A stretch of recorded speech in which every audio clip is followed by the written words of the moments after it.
पहले पूजा की जाए, प्रथम पूजनीय कौन होना चाहिए, तो अलग अलग देवी देवता अपनी सवारी लेकर आ जाते हैं, जिसमें कार्तिक जी महाराज मोर लेकर आ गए थे। मोर की गति तो बहुत तेज होती है, सभी को पता है। तो देवी देवता जब अलग अलग सवारी लेकर आए थे तो नारद जी महाराज चर्चा कर रहे हैं, क्या कोई देव सिर्फ गति के कारण से ज्यादा पूजनीय होना चाहिए?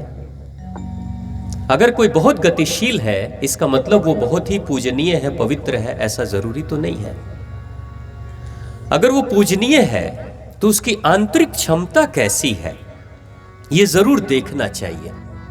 बाहर की गति, बाहर की शक्ति तो बाहरी है, आंतरिक स्थिति उसकी कैसी है, उसके अंदर देवत्व है क्या? तो जब परीक्षा हुई थी तो सारे ब्रह्मांड की परिक्रमा करने सभी देवी देवता निकल पड़े थे, लेकिन भगवान गणपति गणेश ने किसकी परिक्रमा की? अपने माता पिता की। यानी गणपति गणेश कहते हैं तुम मेरी पूजा करते हो, लेकिन मैं अपने माता पिता की पूजा करता हूं, इसलिए मैं पूजनीय हुआ, प्रथम पूज्य। तो हमारे लिए गणपति गणेश क्या कह रहे हैं? दुनिया में चाहे लाख पूजाएं कर लो, मंदिर चले जाओ, यज्ञ उपवास कर लो, कहीं घर में तुम्हारे माता पिता दुखी ना हो।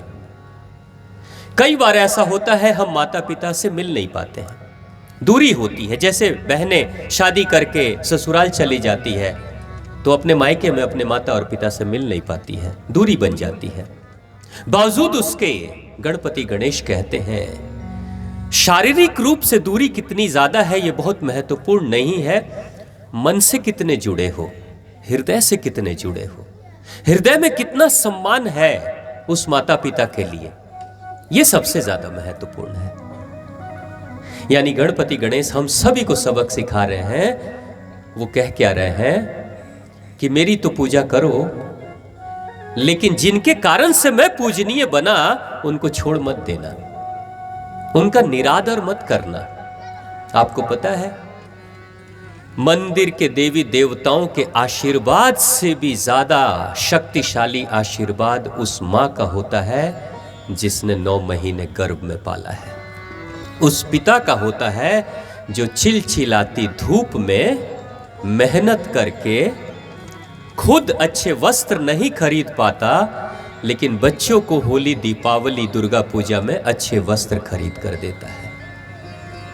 कोई है इस जन्म में आपका सबसे सगा जो अपने खून को पसीने के रूप में आपके लिए बहा रहा है, तो वो आपके माता और पिता ही हो सकते हैं।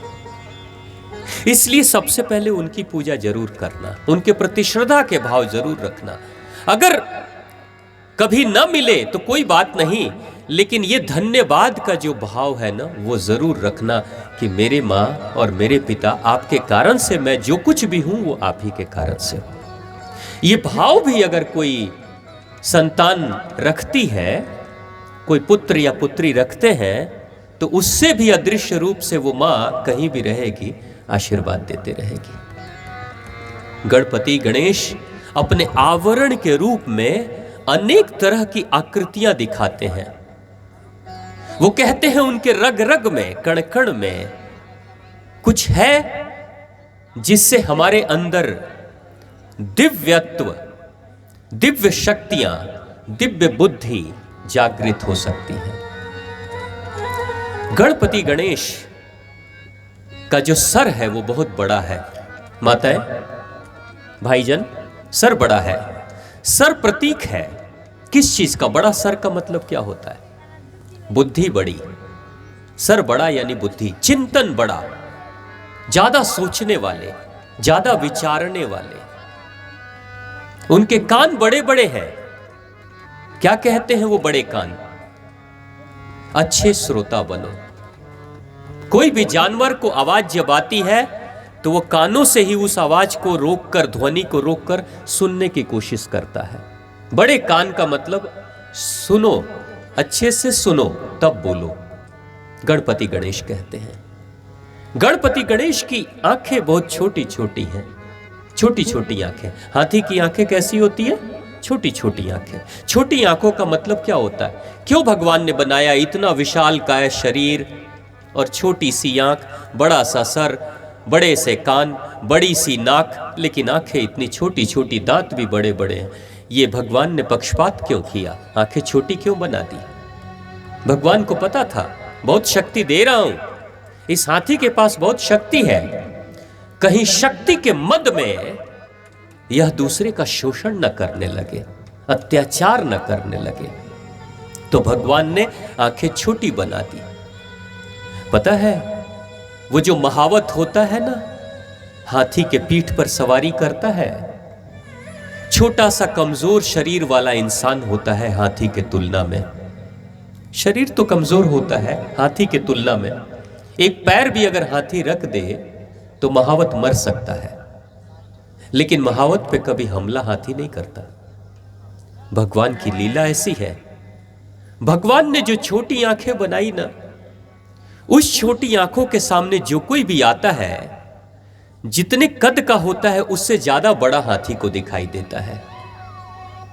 अगर 5 फीट का इंसान सामने खड़ा हो और हाथी सामने से देखेगा तो हाथी को लगेगा ये 10 फीट का कोई बड़ा है, कोई खड़ा है, बड़ा इंसान खड़ा है। यानी हर व्यक्ति को, सामने वाले को जब हाथी देखता है, किसी जीव जंतु जानवर को देखता है, तो उसकी वास्तविक ऊंचाई से भी ज्यादा बड़ी ऊंचाई उसको दिखाई देती है। गणपति गणेश क्या कहते हैं? आंखें जरूरी नहीं है, दृष्टि जरूरी नहीं है, वो नजरिया कैसा है आपका, आप किस दृष्टि से लोगों को देखते हो। गणपति गणेश कहते हैं सारी दुनिया मेरी पूजा करती है, लेकिन मेरी दृष्टि में तो सब बड़े ही हैं, सब बड़े हैं। यानी हाथी हर व्यक्ति को, हर जीव जंतु को उससे बड़े कद में देखता है, इसलिए हमला नहीं करता। महावत छोटा होता है लेकिन हाथी को बड़ा दिखाई देता है। तो भगवान गणपति गणेश अपनी छोटी छोटी आंखों के माध्यम से क्या कह रहे हैं हम सभी को? कि जो जैसा है तुम्हारी दृष्टि में उसको ज्यादा सम्मान दो, ज्यादा बड़ा बनाओ, ज्यादा बड़ा देखो, खुद ही बड़े बने मत रह जाओ। दुनिया में अत्याचार अन्याय कब होता है? जब इंसान सोचता है मैं बहुत बड़ा हूं, मैं ज्यादा शक्तिशाली हूं, मैं सबसे बड़ा हूं, तो वो शोषण करने लगता है। लेकिन जिस दिन इंसान को लगता है सब बहुत बड़े बड़े हैं, मैं तो सबसे छोटा हूं, तो उस दिन इंसान विनम्र हो जाता है। गणपति गणेश का पेट बहुत बड़ा है। बड़ा पेट इशारा करता है कि खाओ मगर ठीक से पचाओ, पचाने की भी कला सीखो। कई लोग ऐसे होते हैं खाते तो बहुत है, पचा नहीं पाते हैं, लूज मोशन हो जाता है, नहीं तो उल्टी हो जाती है। और भोजन पचाना तो दूर की बात, कभी कभी बातें तो पचती ही नहीं है। एक माता जी के बारे में मुझे पता चला, माता जी को कभी किसी पड़ोसी की कोई खबर, पति पत्नी की लड़ाई झगड़े, सास बहू की लड़ाई झगड़े पता चल जाती थी, कोई खबर मिल जाती थी, तो सुबह में ही निकल जाती थी माता जी और दूसरे किसी स्त्री को जाकर बोलेगी, सारी कहानी सुना देगी कान में धीरे से, और अंत में कहेगी तहरे के बताओ तनी केहू से कहिए मत, खाली तहरे के बताओ तनी केहू से कहिए मत। वहां से निकलेगी, दूसरे घर जाएगी, सारी कहानी कह देगी, सुनो तोहरे के बताओ तनी केहू से कहिए मत। अब पूरे गांव में सबसे यही बात कहेगी और कहेगी केहू से कहिए मत। माता जी के पेट में बात पच रही है। इस दुनिया का सबसे कठिन काम है किसी राज को पचा लेना, यह सबसे कठिन काम है। गणपति गणेश कहते हैं अपनी पाचन क्रिया अच्छी रखो।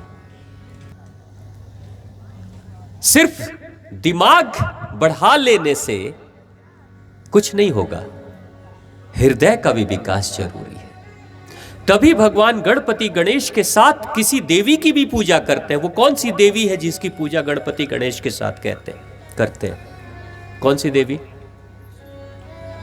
मां लक्ष्मी। दीपावली में मैया दीपावली में मां लक्ष्मी की पूजा करते हैं ना, क्यों करते हैं? मां लक्ष्मी का मतलब होता है गणपति गणेश बुद्धि के देवता है, और मां लक्ष्मी यानी ममता की देवी है, करुणा की देवी है। लक्ष्मी का मतलब होता है, हम समझते हैं सिर्फ दौलत, बैंक बैलेंस, पैसा नहीं, आपके गुण भी आपकी दौलत है। एक कंगाल से कंगाल दिवालिया भी व्यापारी, अगर समाज में उसकी प्रतिष्ठा अच्छी है, अगर वो विश्वास पात्र है, लोगों के भरोसे को उसने जीता है, वो वादे का पक्का है, वो सच्चा है इंसान, तो जिस दिन वो दिवालिया भी हो जाएगा ना, उस दिन भी वो समाज में जाएगा और लोगों से कहेगा मेरी हालत बिगड़ चुकी है, मैं सड़क पे आ चुका हूं, अगर आप लोग मदद करोगे तो जो कर्ज दोगे एक दिन चुका दूंगा। उसकी जुबान पे लोग भरोसा करेंगे, क्योंकि पुराना उसका जो व्यक्तित्व जो है ना, लोगों ने देखा है, गुण जो देखा है, वो उसके मन का जो गुण है, उसके संस्कारों का जो गुण है, वही गुण समाज से धन एकत्रित कर लेगा। और ऐसे बहुत सारे लोग आपको मिलेंगे कि गिर गए जमीन पर, कंगाल हो गए, लेकिन फिर से उठकर आकाश में छा गए। उसका सबसे बड़ा उदाहरण तो फिल्म इंडस्ट्री का अमिताभ बच्चन है।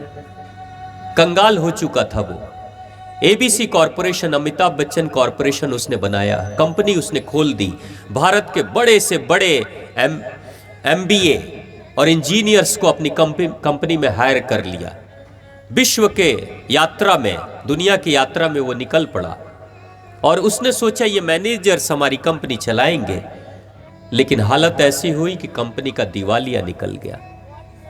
अमिताभ बच्चन ने खुद अपने ऑटोबायोग्राफी में उसने लिखा है, अपनी खुद की डायरी में लिखा है कि एक समय उसकी हालत ऐसी थी कि मुंबई का जो घर था, उस घर पे चूना लगाने तक का पैसा नहीं रहता था उसके पास, ये हालत थी। लोग आते थे, देखते थे ये सुपरस्टार है अमिताभ बच्चन है, पपड़ियां उखड़ी हुई है, लेकिन पैसे नहीं है कि चूना भी लगा सके घर को। तो उसने पूरे घर के बाहर जो चट्टियां होती है ना, आजकल वो फाइन रिफ, एक रेक्सिन का जो आता है, उससे पूरा घर उसने ढकवा दिया ताकि किसी को वो पपड़ी उखड़ती हुई ना दिखाई दे। और अपने खास मित्रों से कारें उनकी कार को मांग कर अपने गार्डन में लगाता था, पार्किंग में, ताकि दुनिया को लगे कि अमिताभ बच्चन के पास कई कारें हैं।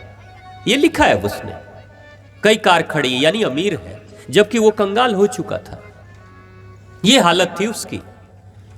लेकिन उस व्यक्ति की पहचान ऐसी थी इंडस्ट्री में कि धीरू भाई अंबानी को जब खबर मिली तो धीरू भाई अंबानी ने कहा अपने बेटे मुकेश अंबानी से, इसकी मदद कर दे, अच्छा बच्चा है।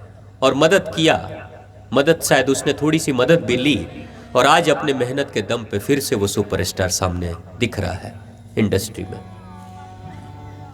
तो जिंदगी कभी ऊपर ले जाती है, कभी नीचे ले जाती है, कभी आकाश में पतंग की तरह जिंदगी उड़ाती है, कभी जमीन पे पटक देती है। ये मेरे साथ, आपके साथ, किसी के साथ भी कभी भी हो सकता है। गणपति गणेश कहते हैं, मां लक्ष्मी कहती है, गुण रूपी दौलत इतना बढ़ाओ कि जिंदगी में कभी अगर सड़क पर आ जाओ, गिर जाओ, कंगाल हो जाओ, तो भी तुम्हारी पहचान, तुम्हारे व्यक्तित्व की पहचान ऐसी रहे कि समाज के लोग तुम्हें फिर सहारा देकर खड़ा कर दें। ऐसा बड़ा बनाओ अपने आप को। बैंक बैलेंस आज है, कल नहीं भी रह सकता है। इसलिए गणपति गणेश के साथ मां लक्ष्मी की पूजा, यानी गुणों की पूजा, धन की पूजा, जो धन को आकर्षित कर ले, उन गुणों को जागृत करने की जरूरत है। तो प्रेम से बोलिए भगवान गणपति गणेश की जय, मां आद्य भगवती की जय, और आप सभी भगवत प्रेमियों की जय।